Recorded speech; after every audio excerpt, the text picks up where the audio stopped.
Were you all excited, getting ready for a move to the Boise, Idaho area this summer, and then bam, rising interest rates stopped you in your tracks and are causing you to rethink and pause? Well, you're not alone. This is a pretty common sentiment right now, and I don't blame you for taking a minute to reevaluate. I'm Summer Aston, a realtor in the beautiful Boise, Idaho area, and due to the way I do my marketing here on YouTube, I have the fantastic opportunity to hear from people in a different way than most agents. To hear from you when you are researching moving, hearing your concerns, and that really helps me understand that beyond just the numbers we're seeing in the media about the housing market, there is a bigger underlying factor that can affect how the market goes, and that is you, the people with real lives and real concerns. So if you missed my most recent market update video, you can check that one out. There's a link down below, and it's going to help you understand this video a little bit better. But today we are going to focus on the potential home buyers. And given the market volatility, we're going to discuss questions. Should you still move to Boise right now? Should you buy or rent, or should you wait? And if you're a potential home seller watching this information helps you understand the mindset of your potential buyer so you can understand the market when you sell as well. And watch for my next video, which will be about how the current market is affecting sellers. But today we'll discuss all of this in relation to numbers and data, and then we will discuss it in relation to psychology and your personal concerns, because I am getting a lot of emails about this. Of course, I can't tell you, and I won't tell you what you should do, but hopefully this gives you a little more education on the reality of things, as fear will paralyze your decision making, and education helps eliminate some of that fear. So yes, interest rates as of now, of June 28th, are just hovering below 6% on an average 30-year fixed conventional loan. This could be higher if you have less money down or less than optimum credit score, and it could be slightly lower in some cases as well. So we all know that means that higher rates means less affordability for you. If you could afford a house payment with a 4% rate on a $600,000 home with 20% down, and you wanted to keep that payment the same, now you'd either have to buy a much less expensive home or put down quite a bit more money. And buying a less expensive home in the Boise area can be difficult, as our median home price is now just above $600,000. So you'd be facing giving up location, square feet, amenities, and all of that. So it's causing a huge hesitation in buyers buying. And then there are large amounts of price reductions right now in the Boise housing market, as well as almost all the markets in the US. But just today, for our whole valley, there were 74 new listings, but 213 price reductions. We've been seeing around 100 to 200 price reductions a day this past week. So as a potential home buyer, why doesn't this make you jump at the chance of rising inventory and lowering of prices? Well, because of that fear that prices will lower even more, and no one is quite sure yet where this is going and when it will stabilize. Our price reductions are largely due to a lessening of demand with rising rates, in combination with more inventory, with more homes on the market, and also we have many people seriously overpricing their homes right now. The majority of sellers are selling right now to try to cash out on their equity, and they are pricing homes in line with comps from a couple of months ago, or even higher, as they're trying to get the most money from their homes. Because they are priced too high, they have big price reductions, and when they do get to the right market value, they sell in a few weeks. So our May sold data shows that even with price drops, the sold prices were still averaging either above or at the asking price. This was true for all of May and June, and even just last week for Ada County, our median sold price was around $609,000, while the median list price was around $599,000, which supports the idea that even with home prices dropping, once they reach market value, our market is still appreciating overall. But this past week is the first week showing that home appreciation in our market overall is slipping.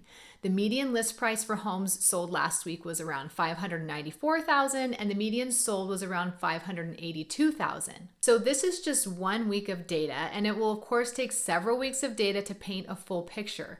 But it makes sense. I mean, most buyers were not happy with the 4 to 5% rates, but they seem to still be able to afford that higher payment. But getting up towards 6% has been the game changer.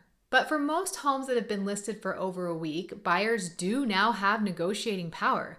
It's It's actually really, really fantastic to be able to show buyers several homes and for buyers not to feel pressured into making an offer way over asking price as fast as possible and waive all their rights like we did the last 2 years. Now that you have more negotiating power as a buyer, if rising rates are your biggest holdback from purchasing now, how about negotiating in a seller credit for a rate buydown? That can put more money in the seller's pocket than a huge price reduction, and you could get your house payment into a range you can afford. Negotiating a rate buydown could be a great way to overcome your concerns about the interest rates right now. And don't forget, you can refinance in the future when rates stabilize and come back down. But what to do about the concern that home prices will drop more, so you want to wait to buy? It is interesting that people weren't concerned about paying way over appraised value the last 2 years, but they are very concerned about overpaying now. This is a valid concern, and there's also a lot of uncertainty in that. We just don't know how much more home prices will drop, and we don't know how much interest rates will rise. So go online to a mortgage calculator and play around with what your payment would be if the house were less expensive, but the rate were higher. Often, a less expensive house with a higher rate will mean a higher payment. And of course, you have to live somewhere, so if you are renting, you also need to factor in probable rent increases while you wait to buy, and all the money you spend on rent is going directly into someone else's pocket, not working for you to build wealth and security and getting your mortgage paid down. And then if we ever get back to a point where home prices are priced much lower in combination with low rates, as in the beginning of 2020, we'll have a repeat of over-asking offers and paying over appraised values, which buyers didn't like that either. There's also inflation to consider. Builders are not going to be able to just lower their prices much in the years to come to overcome higher interest rates because they paid so much for the land, the labor wages have gone way up, and costs of supplies have gone way up. So if builders just pull back from building over the next couple of years, that will create more inventory shortages over time, causing prices to eventually stay higher. And I say eventually because right now, in response to this fast rise in interest rates, we are seeing builder offers incentives and price drops, but they can only do that for so long as things will get more expensive for them over the next few years. The White House came out with a housing supply action plan in May of 2022 that I will link below. I'm not going to get into the details of that, and you can read it and try to decipher it for yourself.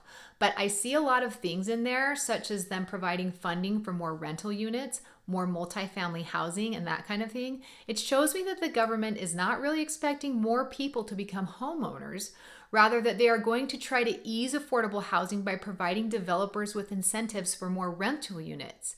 So my concern is that if people wait too long to buy a home, the financial outlook of our economy will make it increasingly difficult to become a homeowner as time moves forward. And homeownership may be the defining factor in the future years as to whether or not you have any measure of financial security. We're working with a lot of unknowns right now, so when you are considering purchasing a home, instead of focusing on the fear the media is casting about right now, think about your overall personal situation. Financially, if the numbers work for you, you have emergency savings, you plan to stay in the home at least 5 to 7 years, then counsel with a lender and consider the option of negotiating a rate buydown with a home seller or builder. Home ownership and home wealth are always a long-term investment, so weighing out renting for a few years versus buying, when the numbers work for your budget and getting your money paying off a mortgage is important to consider. So I'm not saying go out and buy a house right now no matter what. But I am saying to really evaluate your personal situation and be realistic. If you're a first-time investor needing to take out a loan and are hoping to earn money in a short-term equity gain and you can't cash flow the property, now is not the time to buy.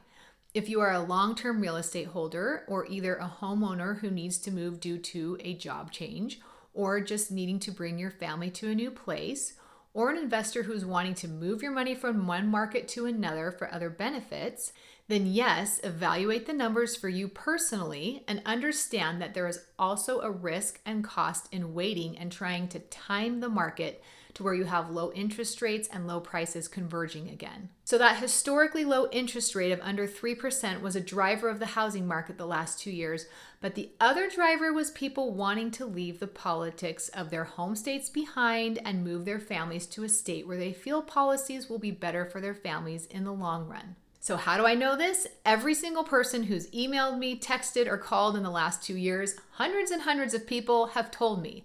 The media says people moved inland because of what they call climate change migration. No.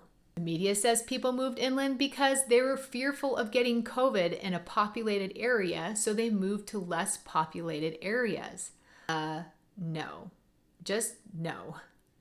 So that real reason people moved, people wanting to find what they feel will be a better place to live for their families, has not ended all of a sudden.